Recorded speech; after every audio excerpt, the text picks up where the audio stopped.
अब हम अध्ययन करते हैं हिंदी साहित्य के इतिहास के प्रमुख ग्रंथों के बारे में और इनके जो लेखक हैं उनके विषय में, और उनकी रचनाएं क्या क्या थी और उनका रचना काल क्या रहा और क्या उनकी विशेषताएं रही, इनके बारे में हम अध्ययन करेंगे।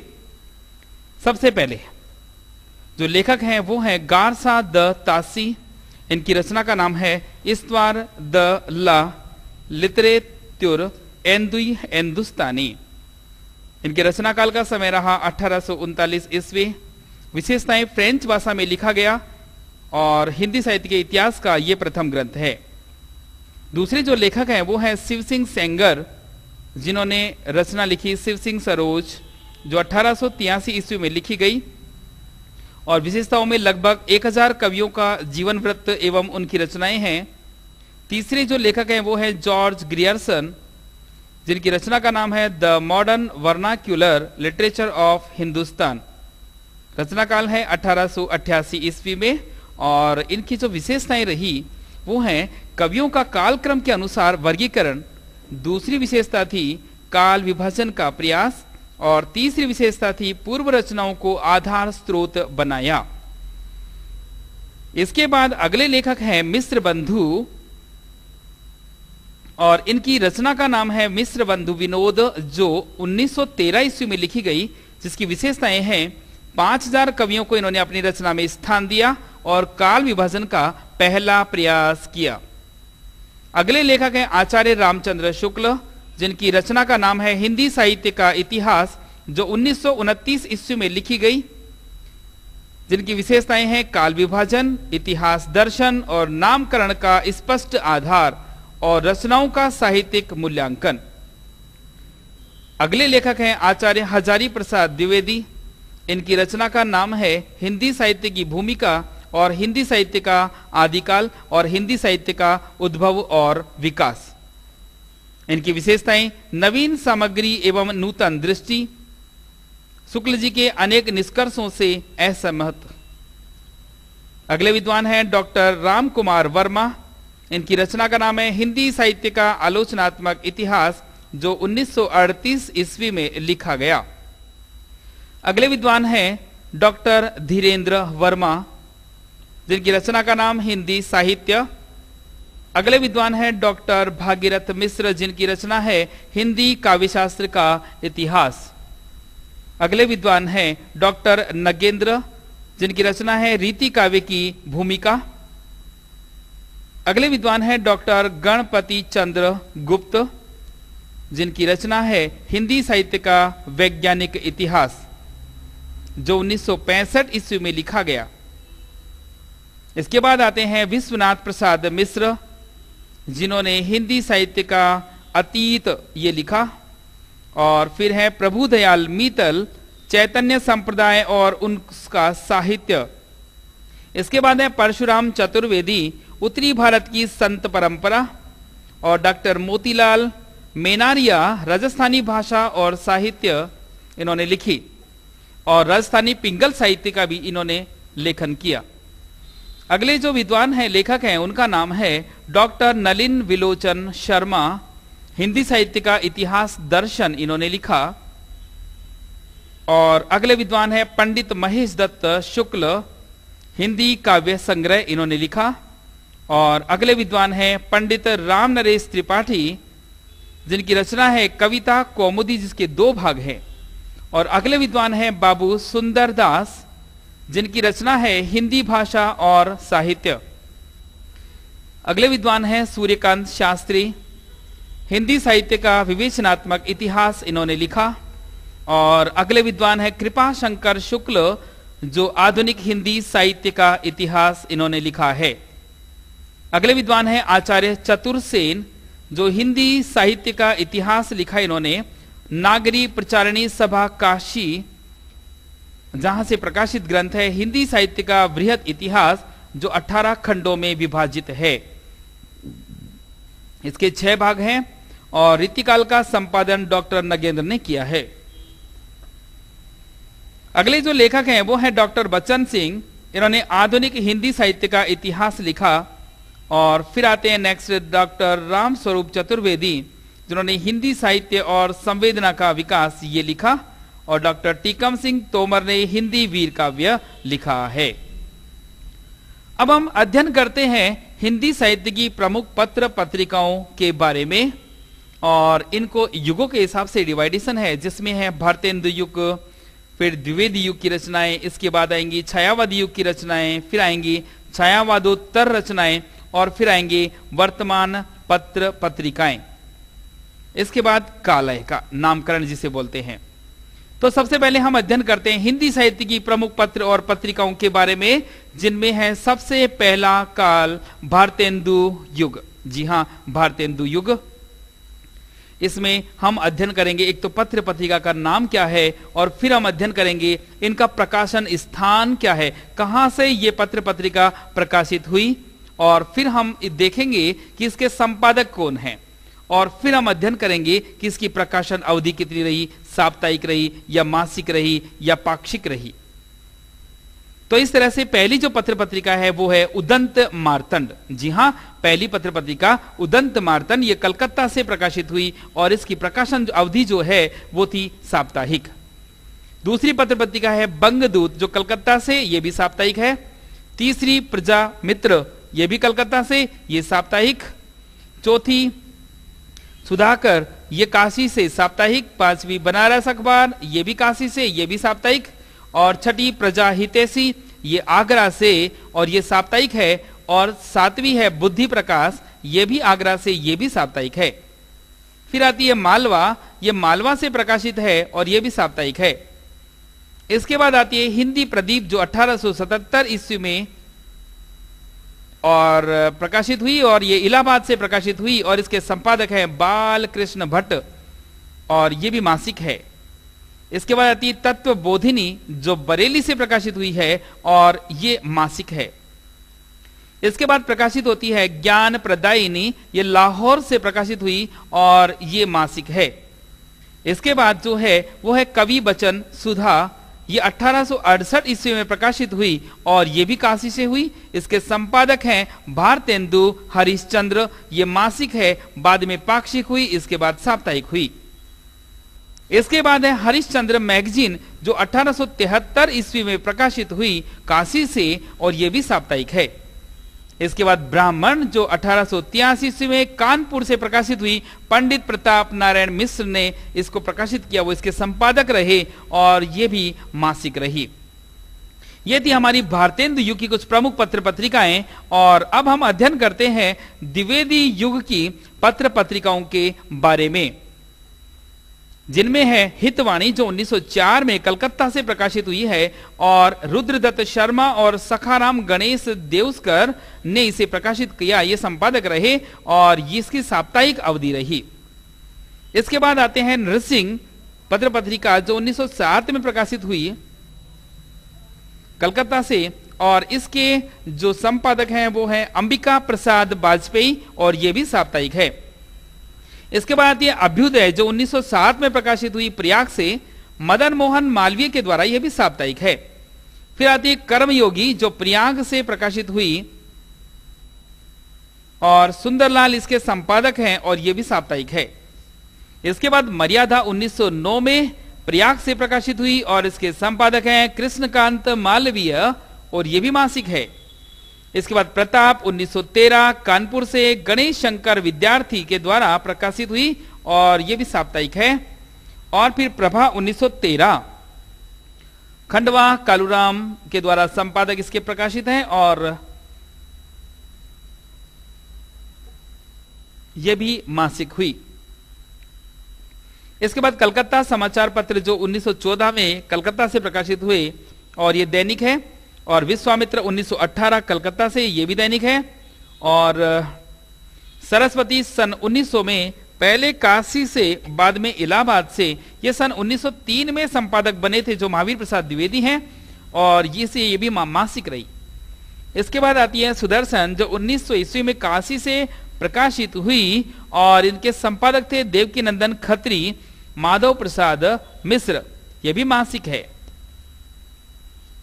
इसके बाद है समालोचक, 1902 में जयपुर से चंद्रधर शर्मा गुलेरी के द्वारा प्रकाशित है और इसकी प्रकाशन अवधि जो है वो भी है मासिक। फिर आती है समालोचक, जो 1902 में जयपुर से प्रकाशित हुई चंद्रधर शर्मा गुलेरी के द्वारा, और यह भी मासिक है। इसके बाद इंदु 1909 में काशी से और अंबिका प्रसाद गुप्त के द्वारा यह मासिक है। इसके बाद पाटलिपुत्र 1914 पटना से काशी प्रसाद जायसवाल द्वारा मासिक। और इसके बाद देवनागर 1907 में कलकत्ता से, जिसमें उमापति दत्त शर्मा और यशोदानंदन अखौरी के द्वारा प्रकाशित हुई, ये इसके संपादक थे और ये भी मासिक है। ये हुई हमारी द्विवेदी युगीन पत्र पत्रिकाएं। इसके बाद आता है छायावादी युगीन, जिनमें है मर्यादा, ये काशी से प्रकाशित हुई, कृष्णकांत मालवीय, संपूर्णानंद और कुछ समय के लिए प्रेमचंद के द्वारा इसके संपादक रहे हैं, ये मासिक है। इसके बाद आती है चांद 1923, और ये भी जो प्रकाशन स्थान है वो है प्रयाग, और रामरख सैगल के द्वारा ये मासिक है। इसके बाद जो अगली पत्रिका है वो है प्रभा, और ये जो प्रभा है ये कानपुर से प्रकाशित हुई रामकृष्ण शर्मा नवीन के द्वारा, और ये भी मासिक है। फिर आती है माधुरी, जो 1922 में प्रकाशित हुई, ये लखनऊ से दुलारे लाल भार्गव के द्वारा, और ये भी मासिक है। इसके बाद आई सुधा, जो लखनऊ से प्रकाशित हुई सूर्यकांत त्रिपाठी निराला के द्वारा, ये भी मासिक है। और फिर आती है कल्याण, जो 1925 में गोरखपुर से प्रकाशित हुई, ये भी मासिक पत्र पत्रिका है। इसके बाद विशाल भारत 1928 में कलकत्ता से, जिसके संपादक हैं बनारसी दास चतुर्वेदी, प्रेमचंद और शिवदान सिंह चौहान और अमृत राय, ये भी दोनों मासिक पत्र पत्रिकाएं हैं। विशाल भारत 1928 और हंस 1930। तो इनमें से विशाल भारत 1928 के वो कलकत्ता से बनारसी दास चतुर्वेदी हैं, जिनकी मासिक अवधि है, और हंस जो है वो 1930 में बनारस से, जिसके जो संपादक हैं वो है प्रेमचंद, शिवदान सिंह चौहान और अमृत राय। जी हाँ। अगली जो है वो है समन्वय 1922, ये कलकत्ता से प्रकाशित हुई पत्रिका, और स्वामी माधवानंद और निराला जी इसके संपादक रहे, ये भी जो है वो मासिक पत्र पत्रिका है। इसके बाद नेक्स्ट है साहित्य संदेश, जो 1937 में प्रकाशित हुई, आगरा से बाबू गुलाब राय इसके संपादक हैं, और ये भी मासिक है। इसके बाद अगली है मतवाला, जो 1923 में प्रकाशित हुई कलकत्ता से, और महादेव प्रसाद सेठ, शिवपूजन सहाय, नवजादिक लाल श्रीवास्तव और सूर्यकांत त्रिपाठी निराला इसके संपादक रहे हैं, और ये भी साप्ताहिक पत्र पत्रिका है। इसके बाद अगली आती है जागरण, जो बनारस से प्रकाशित हुई, शिवपूजन सहाय इसके संपादक रहे, और ये भी साप्ताहिक है। इसके बाद नेक्स्ट आती है भारत, ये इलाहाबाद से प्रकाशित हुई, नंद दुलारे वाजपेयी के द्वारा अर्ध साप्ताहिक है। इसके बाद करमवीर जबलपुर से माखनलाल चतुर्वेदी और माधव राय सप्रे के द्वारा प्रकाशित, जो इसके संपादक हैं, और ये भी साप्ताहिक है। इसके बाद श्री कृष्ण संदेश 1925 कलकत्ता, लक्ष्मण नारायण नरदे साप्ताहिक, और नेक्स्ट आती है हिंदी नवजीवन, जो 1921 में अहमदाबाद से प्रकाशित हुई, जिसके संपादक रहे महात्मा गांधी, ये भी साप्ताहिक है। इसके बाद देश 1920 पटना से, इसके संपादक हैं राजेंद्र प्रसाद, ये भी साप्ताहिक है। और इसके बाद दैनिक विश्वामित्र 1916, ये भी दैनिक है। और एक पत्रिका है जिसका नाम है आज, जो 1920 में वाराणसी से प्रकाशित हुई, बाबूराव विष्णुराव पराडकर के द्वारा, ये भी दैनिक है। इसके बाद इस छायावादी युग के बाद में आता है आपका छायावादोत्तर काल, जिसे कहते हैं, और इस काल में कुछ पत्र पत्रिकाएं जो प्रकाशित हुई वे हैं धर्मयुग मुंबई से, जिसके संपादक हैं डॉक्टर धर्मवीर भारती, और ये भी साप्ताहिक है। इसके बाद है साप्ताहिक हिंदुस्तान, जो दिल्ली से प्रकाशित हुई, मनोहर श्याम जोशी के द्वारा और मृणाल पांडे के द्वारा, और ये है साप्ताहिक। अगली जो पत्र पत्रिका आती है वो है दिनमान, जो दिल्ली से प्रकाशित हुई, और इसके संपादक है घनश्याम पंकज, और इसकी प्रकाशन अवधि है साप्ताहिक। नेक्स्ट है रविवार, जो दिल्ली से है, और ये भी साप्ताहिक है। और अगली है पराग, जो दिल्ली से है, डॉक्टर हरि कृष्ण देवसरे, ये भी पाक्षिक है। फिर आती है नंदन, दिल्ली से जयप्रकाश भारती पाक्षिक के द्वारा, और कादम्बिनी दिल्ली से राजेंद्र अवस्थी पाक्षिक के द्वारा, और अगली है सारिका, ये भी दिल्ली से है, कमलेश्वर और अवध नारायण मुदगल के द्वारा, और ये भी मासिक है। अगली आती है हंस, जो दिल्ली से प्रकाशित है और राजेंद्र यादव इसके संपादक रहे। नेक्स्ट है समीक्षा, जो पटना से प्रकाशित है, और गंगा ये पटना से प्रकाशित ये भी, और कमलेश्वर इसके संपादक रहे। और भाषा ये भी दिल्ली से है, संपादन और इसके केंद्रीय हिंदी निदेशालय ये इसका संपादन किया हुआ है यहां से, और ये त्रैमासिक है। इसके बाद शुरू होती है कथांतर, ये संपादक अमर गोस्वामी, और इसकी प्रकाशन अवधि है त्रैमासिक, जी हाँ त्रैमासिक। और इसके बाद आती है नई कहानियां, जो इलाहाबाद से है और भैरव प्रसाद गुप्त के द्वारा प्रकाशित, और ये भी मासिक है। अब हम पढ़ते हैं, देखो आज आगे अध्ययन करते हैं वर्तमान पत्रिकाओं के बारे में जो वर्तमान समय में प्रकाशित है, और इनके अंदर संचेतना, जी हाँ पहली है संचेतना, जो दिल्ली से प्रकाशित है और डॉक्टर महीप सिंह के द्वारा ये प्रकाशित, ये इसके संपादक रहे और ये मासिक है। इसके बाद आती है आलोचना, जो दिल्ली से है, नामवर सिंह के द्वारा प्रकाशित, संपादक रहे और ये त्रैमासिक है। इसके बाद है समीक्षा, जो पटना से है और गोपाल राय इसके संपादक, और ये भी मासिक है। फिर अगली आती है आजकल, जी हाँ आजकल, और ये दिल्ली से, ये प्रताप सिंह बिष्ट के द्वारा संपादन है। नेक्स्ट है वैचारिकी, मुंबई से, और मणिका मोहिनी इसके संपादक हैं और ये मासिक है। नेक्स्ट है वर्तमान साहित्य, इलाहाबाद से, इसके संपादक हैं धनंजय और ये भी मासिक है। नेक्स्ट है विकल्प, इलाहाबाद से, शैलेश मटियानी और ये भी मासिक है। नेक्स्ट है वसुधा, जबलपुर से, और हरिशंकर परसाई इसके संपादक हैं और ये भी है मासिक। और नेक्स्ट है ज्ञानोदय, कोलकाता से, कन्हैयालाल मिश्र प्रभाकर के द्वारा, ये भी मासिक है। और अगली है कथांतर, पटना से, प्रताप सिंह इसके संपादक हैं और ये भी मासिक है। और नेक्स्ट है उत्तर प्रदेश, जो लखनऊ से हैं और विजय कुमार राय इसके संपादक हैं और ये भी मासिक है। और नेक्स्ट है नई धारा, जो पटना से है, उदयराज सिंह इसके संपादक हैं और ये भी त्रैमासिक है। अगली है स्वर्ण रेखा, रांची से, कृष्णचंद्र चौधरी के द्वारा संपादित है और ये त्रैमासिक है। ये वो हमारी कुछ पत्र पत्रिकाएं युग के अनुसार। और इसके बाद हम नामकरण के विषय में थोड़ी चर्चा करते हैं, और सेकंड ग्रेड के सिलेबस में ये नामकरण से संबंधित कुछ प्रश्न महत्वपूर्ण बनते हैं, तो उसके बारे में कुछ हम चर्चा करेंगे। सबसे पहले देखो हम चर्चा करते हैं आदिकाल। आदिकाल जो विवादित नामकरण है एक प्रकार से। इसके बाद नंबर 2 आता है भक्तिकाल, जो सर्वमान्य नामकरण है। और इसके बाद आता है रीतिकाल, जिसके विवादित नामकरण मानते हैं। और इसके बाद आधुनिक काल, ये सर्वमान्य नामकरण है। यानी कि यहाँ पर 2 तो आपके विवादित नामकरण है और 2 यहाँ पर सर्वमान्य नामकरण है। यानी आदिकाल और रीतिकाल ये विवादित नामकरण है, और भक्तिकाल और आधुनिक काल ये सर्वमान्य नामकरण है। तो आदिकाल के विभिन्न नामकरणों के बारे में पहले हम चर्चा करते हैं कि आदिकाल को कौन कौन से कवि ने, कौन कौन से लेखक ने क्या क्या नाम दिया था। जैसे आदिकाल को आचार्य हजारी प्रसाद द्विवेदी ने इनको प्रामाणिकता सिद्ध किया है। चारणकाल जॉर्ज ग्रियर्सन ने, और डॉक्टर रामकुमार वर्मा ने आदिकाल को संधि एवं चारणकाल कहा। आचार्य महावीर प्रसाद मिश्र ने बीज वपन काल कहा। आचार्य शुक्ल ने वीरबाथा काल कहा। विश्वनाथ प्रसाद मिश्र ने वीर काल और मिश्र बंधु ने प्रारंभिक काल। डॉक्टर धीरेन्द्र शर्मा ने अभ्रंश काल कहा, तो डॉक्टर कमल कुलश्रेष्ठ ने शून्य काल भी कहा है। इसके बाद चंद्रधर शर्मा गुलेरी ने पुरानी हिंदी काल कहा।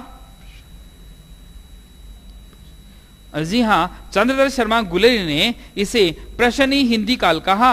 और राहुल सांस्कृत्य ने सिद्ध सामंत युग कहा, तो डॉक्टर गणपति चंद्र गुप्त ने अंधकोर काल कहा है। डॉक्टर रमाशंकर शुक्ल रसाल ने इसे जय काल कहा। आदिकाल का नामकरण करते समय 12 रचनाओं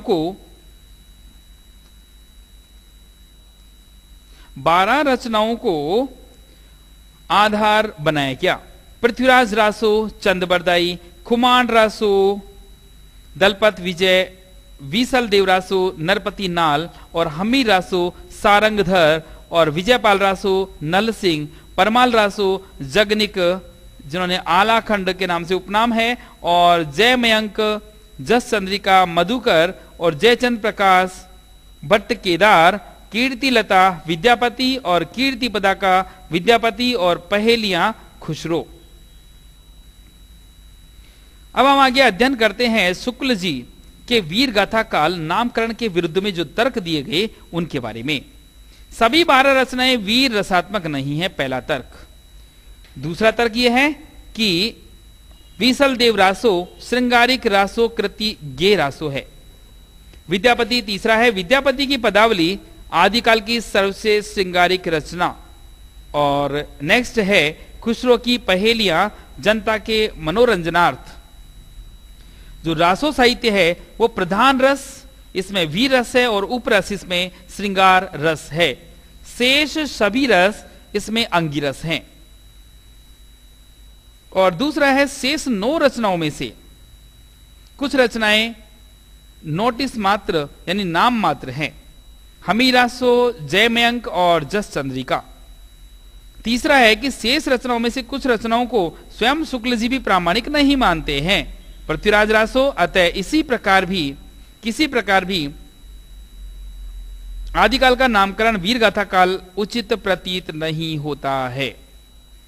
अब हम आगे अध्ययन करते हैं रीतिकाल के विभिन्न नामकरणों के बारे में।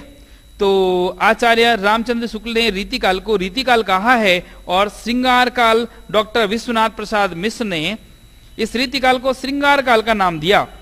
और आचार्य हजारी प्रसाद द्विवेदी भी इसी का समर्थन करते हुए श्रृंगार काल नाम देते हैं। और डॉक्टर भागीरथ मिश्र इस रीतिकाल को रीति श्रृंगार काल के नाम से जाना है।